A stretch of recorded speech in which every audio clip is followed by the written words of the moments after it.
Solo living season 2 episode number 9টা already drop out হয়ে গেছে এন্ড এই এপিসোডটা ভাই টোটালি অসাম লেভেলের ছিল। বাট একটা জিনিস আমি দেখলাম যে এইটা নাকি ডিসলাইকের ব্যাপারে সব থেকে উপরে আছে ক্রাঞ্চিরোলের ভিতরে, মানে ক্রাঞ্চিরোলের সর্বোচ্চ ডিসলাইক এই সিজনের ভিতরে এই এপিসোডটা পাইছে ভাই, যেটা 1K ক্রস করছে খুব দ্রুত।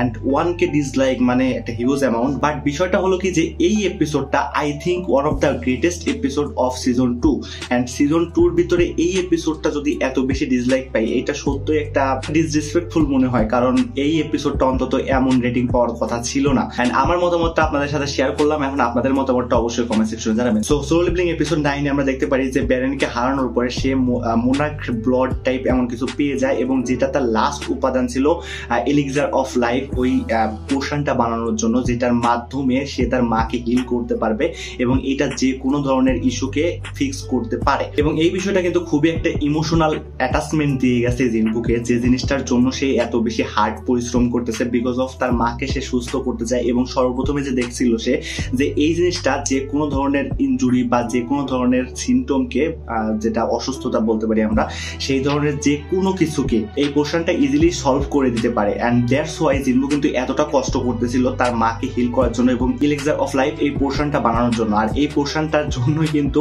জিনবু তার প্রায় সকল কিছু, মানে এত স্ট্রংগেস্ট হওয়া এবং এত কিছু হওয়া, সে ই র্যাঙ্ক থেকে এত দূর পর্যন্ত আসছে এবং সে সবকিছু আস্তে আস্তে মনে করতে থাকে যে আমি অন্তত পক্ষে আমার মাকে তো এখন হিল করতে পারবো। এবং এইখানে আমরা দেখতে পারি ফাইনালি সে যখন ক্রাফটিং এ এটা দেয়, মানে যখন সে মোনার্ক ব্লাড পেয়ে যায় এবং ফাইনালি ক্রাফটিং করে, ক্রাফটিং এর সময় আমরা দেখতে পারি যে সে খুবই টেন্স টাইপ লাগে, মানে তার টেনশন হচ্ছে যে সে অরিজিনাল এটা বানাইতে পারবে কিনা, কারণ এটা বানানোর জন্য ইন্টেলিজেন্স বেশি ম্যাটার করে এবং ইন্টেলিজেন্স যদি বেশি হয় আপনার, তাহলে এই জিনিসটা বা এই পোর্শনটা বানানোর পসিবিলিটি বেড়ে যায়।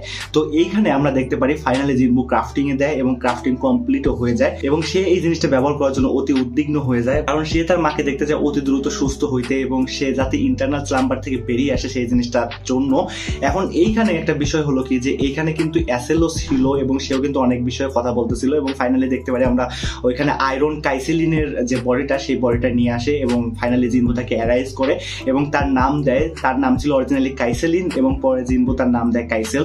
অ্যান্ড ফাইনালি কিন্তু আমরা দেখতে পারি এইখানে আমাদের অ্যাসেলকে গুড বাই জানানোর পরে সে শ্যাডো এক্সচেঞ্জ করে। আর এই শ্যাডো এক্সচেঞ্জটা পায় এই যে আমাদের ব্যারেন আছে, ব্যারেনকে হারানোর পর সে একটা রুইন স্টোন পায় এবং এই রুইন স্টোনের এক্সচেঞ্জে সে এই স্কিলটা পায় যেটা হলো, আর এই রুইন স্টোনের এক্সচেঞ্জে জিনবু পায় এখানে তার একটা নতুন স্কিল যেটা হলো শ্যাডো এক্সচেঞ্জ। আর এইটা কিন্তু গুরুত্বপূর্ণ একটা স্কিল ভাই, অনেক গুরুত্বপূর্ণ। সেটা আপনারা আস্তে আস্তে বুঝতে পারবেন যখন নতুন এপিসোডগুলো আসতে থাকবে। এবং সে সাথে সাথে কিন্তু শ্যাডো এক্সচেঞ্জ করে এবং সে বুঝে ফেলে যে আমার যে শ্যাডোগুলো আছে সেই শ্যাডোগুলো যে কোনো জায়গায় থাকুক না কেন তার সাথে সে প্লেস সুইচ করতে পারে। অ্যান্ড আমরা ফাইনালি দেখতে পারি সে প্লেস সুইচ করেও, যেটা হলো কি যে জিনবু ওইখানে চলে যাবে এবং ওর শ্যাডোটা এইখানে চলে আসবে। এটা হলো এক্সচেঞ্জ টাইপ একটা বলতে পারেন যে রিকোয়ারমেন্ট টাইপ এমন কিছু আর কি। তো এইখানে আমরা ফাইনালি জিনবু চলে যায় ওইখানে এবং যাওয়ার পরে ওইখান থেকে জাম্প করে এবং কাইসেলিনকে ডাকে এবং কাইসেলকে ডাকার পরে সে কাইসেলের মাধ্যমে তার মার কাছে চলে যায় এবং মার কাছে যাওয়ার পরে ভাই ওইখানে যে সিনারিটা ছিল, সত্য কথা বলতেছি ভাই, ওই জিনিসটা এমন একটা ইমোশন ভাই যেটা প্রত্যেকটা ছেলের জন্য আই থিঙ্ক সর্বোচ্চ বড় ইমোশনাল অ্যাটাচমেন্ট হওয়ার কথা ছিল। মানে এই সিনারিওটা ভাই, মানে একটা ছেলে কিন্তু সবসময় তার ফ্যামিলিকে হ্যাপি দেখতে চায় এবং একটা ছেলের কাছে তার মা যে কতটুকু ফেভারিট আই থিঙ্ক সকল ছেলেরা এই জিনিসটা খুব ভালোভাবে জানেন, কারণ মা একটা অন্যরকম ওয়ার্ড ভাই, যে ওয়ার্ডটা আসলে এক্সপ্লেন করার মতো কোনো ওয়ার্ড না। এই জিনিসটা আসলে অন্যরকম একটা ইমোশনাল অ্যাটাচমেন্ট আমাদের সাথে জুড়ে রাখে। অ্যান্ড তার মাকে সে ফাইনালি ইন্টারনাল চেম্বার, অর্থাৎ সে এক ধরনের ঘুম, যে ঘুম থেকে সে তার মা কোনো সময় উঠতেই পারবে না, এটা এমন টাইপের বলতে পারেন যেটা লাইক কমার মতো, কোমায় চলে যাওয়া এমন কিছু। তো ওই জিনিসটাই কিন্তু ইন্টারনাল চেম্বার হিসাবে এখানে আমাদেরকে দেখানো হয়েছে। ফাইনালি তার মাকে সে এলিক্সার অফ লাইফ জিনিসটা খাওয়ায় দেয় এবং ফাইনালি সে কিছু ব্যাকডেটেড মেমোরিও শো করে, যে মেমোরিগুলোর ভিতরে ছিল সে তার মাকে হার্ট করছিল, মানে তার দ্বারা তার মা হার্ট হয়েছিল। অ্যাকচুয়ালি সে হার্ট করছিল না, বাট তার ভুলের কারণে হার্ট হয়েছিল এবং এমন কিছু সে ভাবতে ভাবতে ফাইনালি তাকে খাওয়ায় দেয় এবং খাওয়াই দেওয়ার পরে দেখতে পারি যে তার সকল ধরনের অসুস্থতা চলে যায় ভাই। মানে সে যে একজন অনেক বছরের মনে হচ্ছিল এবং সে কিন্তু ফাইনালি অনেক বছর, মানে সময়টাও ওই এলিক্সার অফ লাইফটা কাটায় দেয়, ইয়াং টাইপ দেখানো হয়। এবং এইখানে ফাইনালি জিনবুর মা যখন জেগে ওঠে ভাই, জিনবু বারবার টেনশন করতেছিল যে এটা আদৌ কাজ করবে কিনা, এটাকে ট্রাস্ট করা উচিত কিনা, কিন্তু ফাইনালি সে ট্রাস্ট করে এবং তার মা ফাইনালি উঠে দাঁড়ায়। এবং এইখানে আমরা আরেকটা জিনিস দেখতে পারি যে এখানে যে তার বোন আছে জিনহা, ফাইনালি তাকে দেখানো হয় এবং দেখানোর পরে সে একটু কাইন্ড অফ ইম্বারেসিং টাইপ ছিল এবং সে তার মায়ের সাথে মিট করতে যায় এবং মিট করতে কিন্তু এখানে ফাইনালি এসে দেখে তার মা সুস্থ হয়ে গেছে এবং তাকে তার সাথে মায়ের কাছে নিয়ে আসে। এবং ফাইনালি এখানে আমরা দেখতে পারি যে জিনবুর সাথে অনেকক্ষণ যাবত কিন্তু কন্ট্যাক্ট করতে চাচ্ছিল আমাদের হান্টার্স অ্যাসোসিয়েশন, এবং সেইখান থেকে জিনবুর সাথে ফাইনালি কন্ট্যাক্ট করতে পারে। এবং কন্ট্যাক্ট করার পরে সে যখন আসে, এখানে আসার পরে যখন চেয়ারম্যানের সাথে কথা বলতেছিল এবং কথা বলার পরে সে একটা শক ওয়েভ, ম্যাজিক্যাল ওয়েভ, একটা সামথিং এমন কিছু ফিল করতে পারে। এবং এইটা দেখে মানে চেয়ারম্যানও একটু শকড হয়ে যায় যে এত দূর থেকে সে ম্যাজিক্যাল ওয়েভ ফিল করতে পারতেছে। এবং ফাইনালি তাকে বলে যে জিমের ভিতরে এস র্যাঙ্ক হান্টাররা তাদের ওয়ার্ম আপ করতেছে, মানে তারা এক ধরনের প্র্যাকটিস করতেছে এবং এই প্র্যাকটিসের ফলে কিন্তু ওই ম্যাজিক্যাল ওয়েভ গুলা বের হচ্ছে আর কি। তো ওইখানে ফাইনালি জিনবু যায় এবং জিনবু যাওয়ার পর ওইখানে দেখতে পারে যে আমাদের ইউনহো এবং তার সাথে আরেকজন এস র্যাঙ্কের হান্টার, তারা দুজন ফাইট করতেছে। এবং ফাইনালি এখানে চয়জং আসে এবং চয়জং তাকে এক্সপ্লেন করে যে অরিজিনালি মানে ইউনহো অরিজিনালি তার সম্পূর্ণ পাওয়ার দিয়ে ফাইট করতেছে না এবং সে কিন্তু ম্যাজিক্যাল বিস্টেও ট্রান্সফর্ম হতে পারে, তার বডিটাকে ট্রান্সফর্ম করতে পারে। এবং এইখানে সে বুঝতে পারে আসলে তারা সম্পূর্ণ না দিয়ে, মানে এফোর্ট না দিয়ে তারা প্র্যাকটিস করতেছে জাস্ট। এবং তা ফাইনালি এখানে আমাদেরকে দেখানো হয় চাহে ইনকে, এবং চাহে ইনও তাকে দেখার পরে বলতে পারে যে সে আগের থেকেও অনেক স্ট্রংগেস্ট হয়ে গেছে এখন, মানে চাহে লাস্ট টাইম তাকে যেমন দেখছিল তার থেকে স্ট্রংগেস্ট হয়ে গেছে এখন।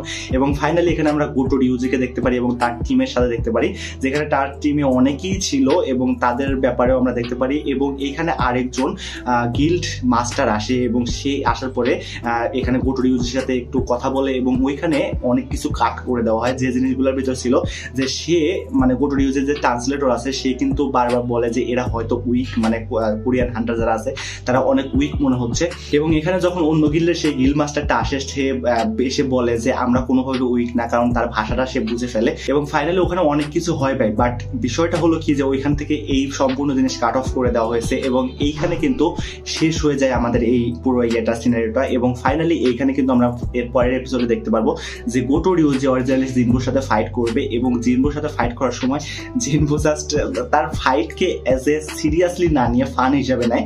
এবং এইখানেই অরিজিনালি সিস্টেম তাকে নোটিফিকেশন দেয় যে সে অরিজিনালি আপনাকে মারতে যাচ্ছে বা মারার মন মানসিকতা তৈরি করে ফেলছে। তো জিনবু এখানে ফাইনালি ভাবে যে এই জিনিসটা আমার দ্রুত শেষ করতে হবে, নাইলে সিস্টেম আবার কখন বা আমাকে তাকে মারা দিয়ে দেয়।